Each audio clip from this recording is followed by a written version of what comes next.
when you get to that leadership position, it really is making sure that you do everything you can to have seats be at that table, to make sure that women's voices are heard in leadership conversations, in boardrooms, everywhere where decisions need to get made.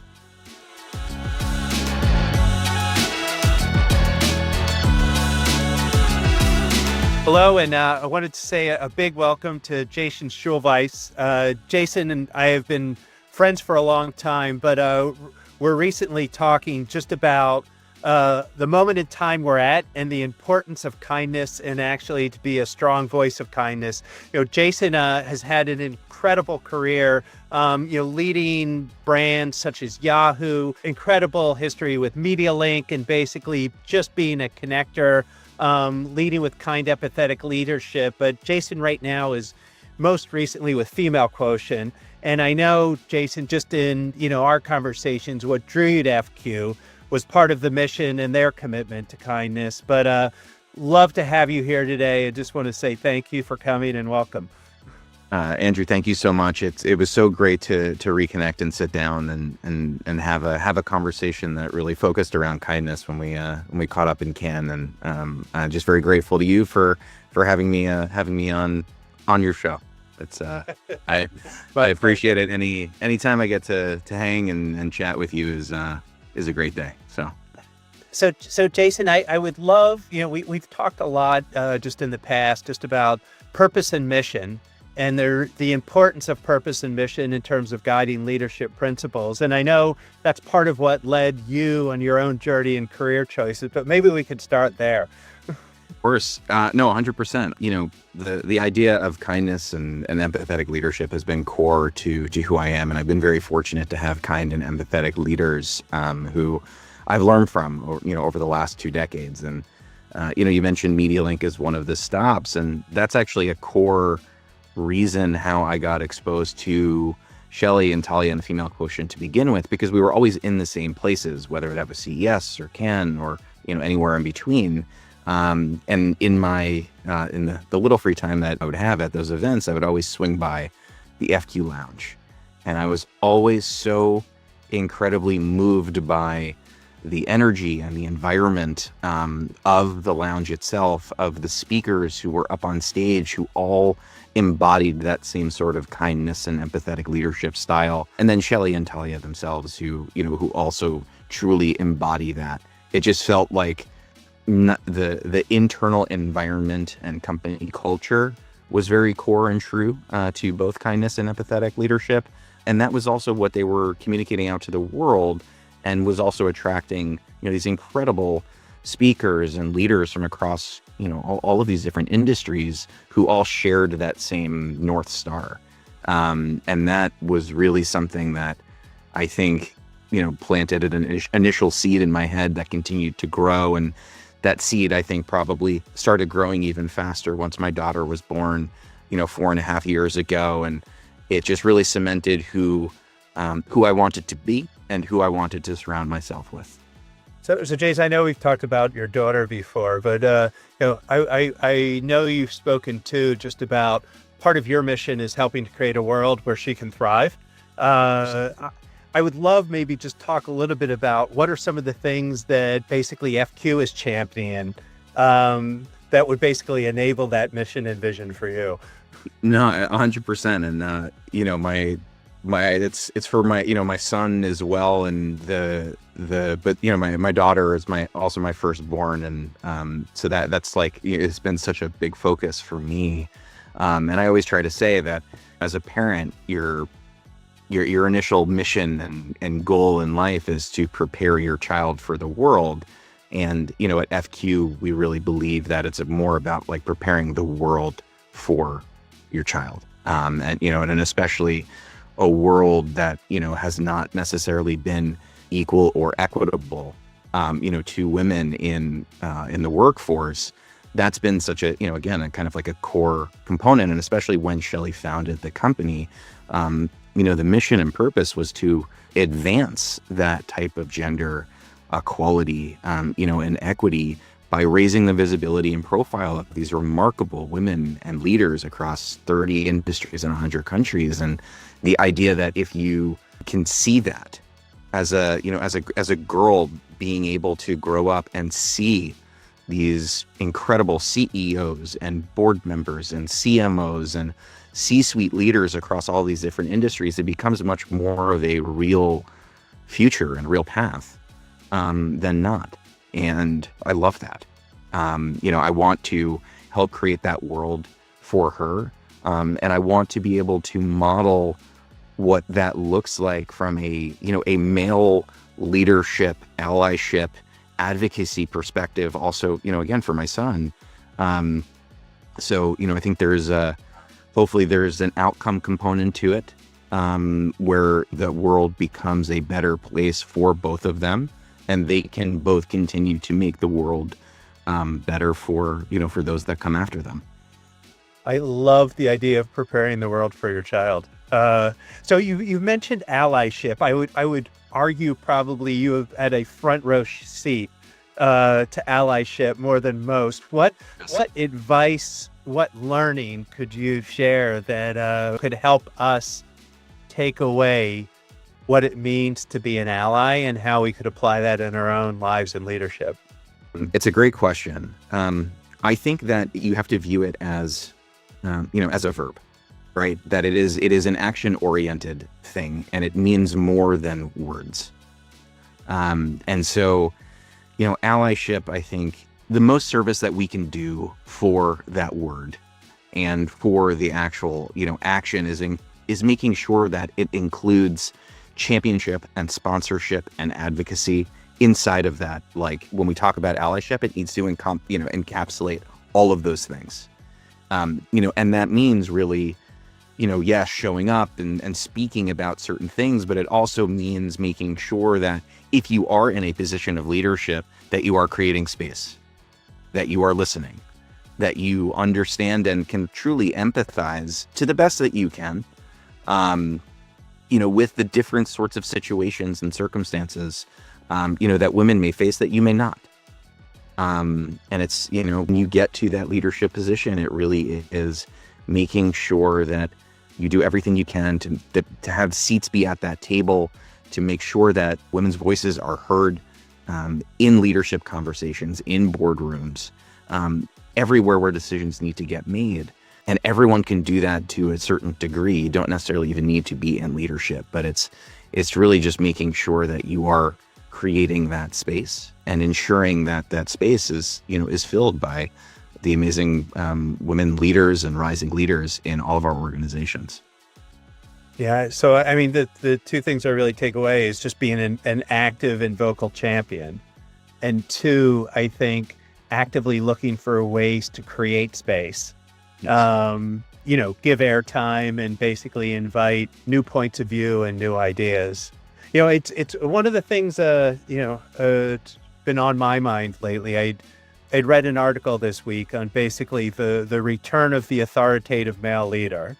How do you think, or how can we think about proof points and advocacy for empathetic leadership and creating space and being champions? And I know that's a hard one. How much time do we have? It is an unfortunate reality, that there is more kind of like, airtime being given to, perspectives like that. And I think at the end of the day, business outcomes will favor empathetic leadership.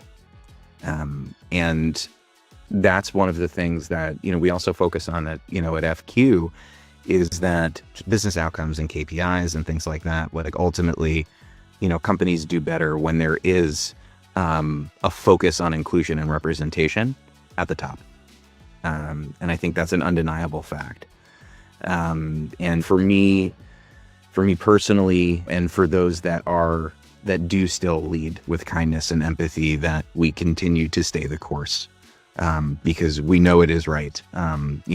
It is important to hold that line and just make sure that continues to be seen as still a very viable and successful option and route to take for leaders. There are very few things that can change. I would say there's probably nothing that can change my mind on that stance. And I've always said the way that I want to lead, the way that I want to build teams is to really find people and embody the concept of operating and living at the intersection of kindness, intelligence, and passion. But kindness always comes first. You have to be a good teammate. You have to work well with others. You have to gain respect. You have to lead by example. And if it just comes down to shouting or aggression or any of those sorts of things, that's not how you embody servant leadership. That's not how you get people to ultimately come along for the ride. If they're doing that out of fear, that's not a sustainable process.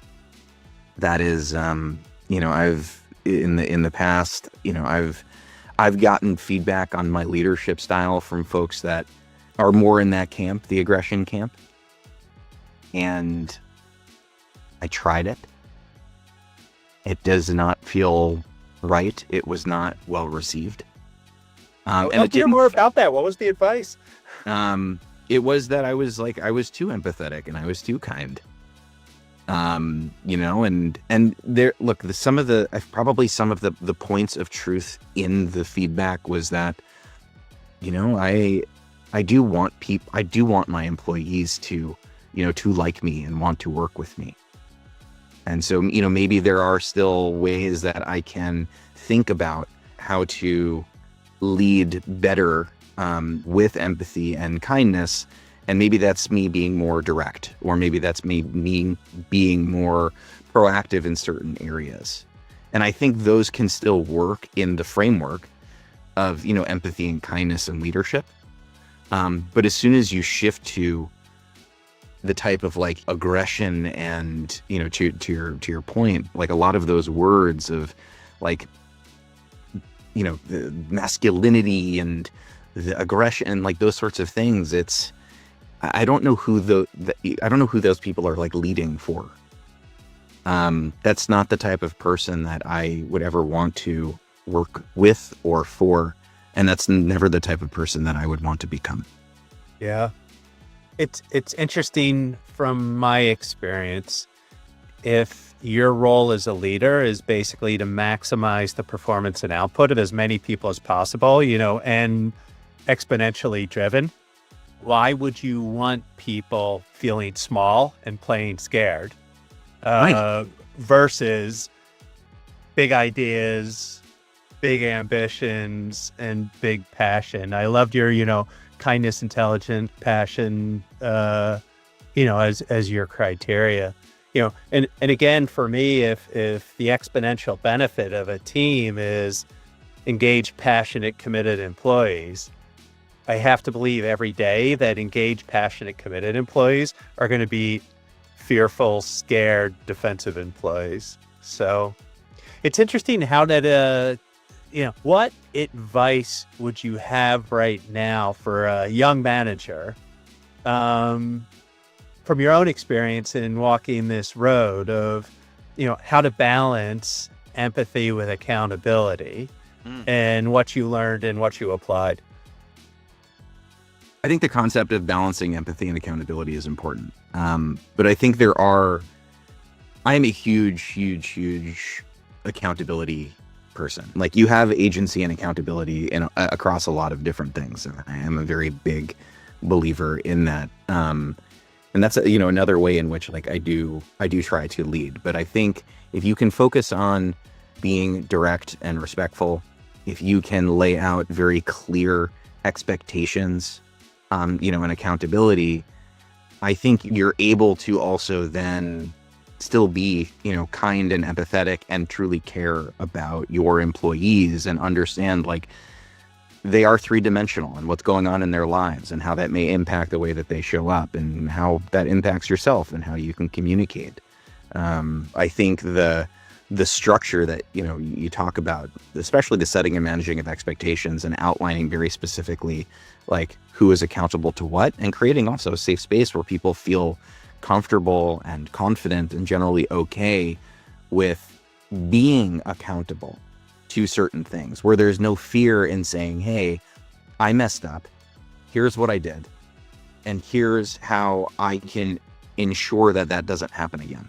That needs to be a structure that exists across the board where people feel okay to take accountability, and that's a celebrated thing. I love the idea of safe space, but what are some ways leaders can do that or create that in action?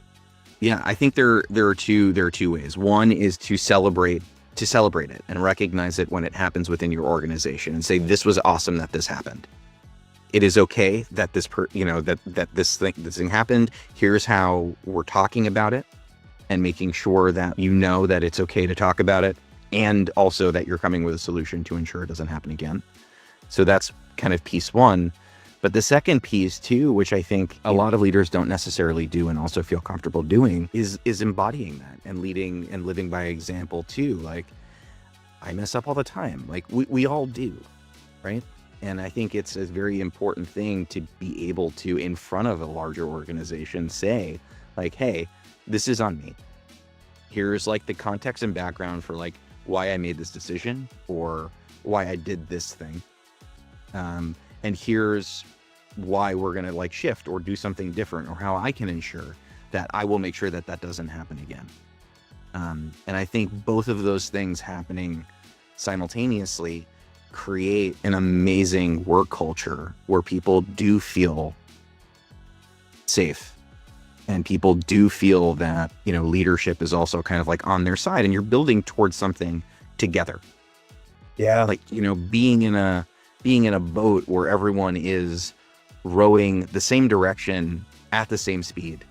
Like that creates, I think, really powerful momentum for a company to grow and evolve and start to scale and do those sorts of things. But without that, there's friction. Yeah. I love the idea of vulnerability at the top, basically creating safe space for people to ask for help and be vulnerable themselves.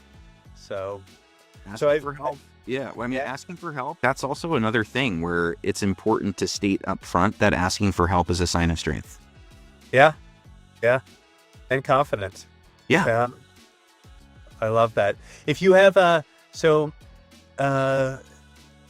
advice to a young Jason coming up, what are things now that maybe in your 20s and 30s you would wish or you would have applied differently as you grew, that other young leaders could take away? It's a great question.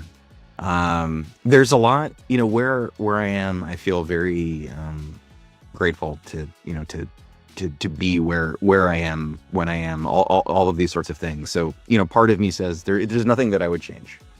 But in the spirit of the question and thinking it through, I think I am a deep generalist, I think, by default. And I love the concept of it's based on a Steve Jobs quote, where I'm going to butcher his actual quote, but it's about the importance of collecting dots so that you can connect them later. And I think I've been saying this now for a little bit because I've been able to look back and say like, oh, I was doing that. I didn't know I was really doing that. But the idea of absorbing and experiencing and meeting people and trying new things, and it's not like say yes to everything, because I think you do need to protect your time and sanity. But I had a lot of different types of jobs and types of roles, and I'm a very extremely extroverted social person, and everything that I've done and every person that I've met has helped shape me in some respect. And I didn't know that was okay. And I didn't know that ultimately was a great decision for me. It was just kind of happening by default. But if I could go back, I would just maybe give myself a little bit more confidence that the path that I was taking was a good and right path. I love that. The idea, I always tell people I never knew what I wanted to be when I grew up, and I still don't. But feel that. yeah, no, in some respects, I think it's like a path of curiosity. Work hard, do good work, be kind, create relationships, but a path of curiosity can be an effective path because you never know what doors are going to open. So I love that. So, Jace, this is, I would love, just in wrapping, for this to be a podcast that young males leaders listen to, with the idea of being willing to be vulnerable, to ask those questions and show that you don't know. Two, I love the idea of being a champion. And how do you be a champion of, diverse perspective and different points of view so that you actually get to better ideas and different opinions? And three, I also love the idea of creating space and openness. How do you be deliberate as a leader to invite those different perspectives and to invite new ideas in, recognizing that that's the way you're going to get to new and better outcomes? Those are kind of the three big things I took away from this. But Jason, really appreciate you being on, really appreciate the time, and just deeply value our friendship and what you stand for in the world. So thank you. Me too, Andrew. Thank you, Beck. This was great, as always.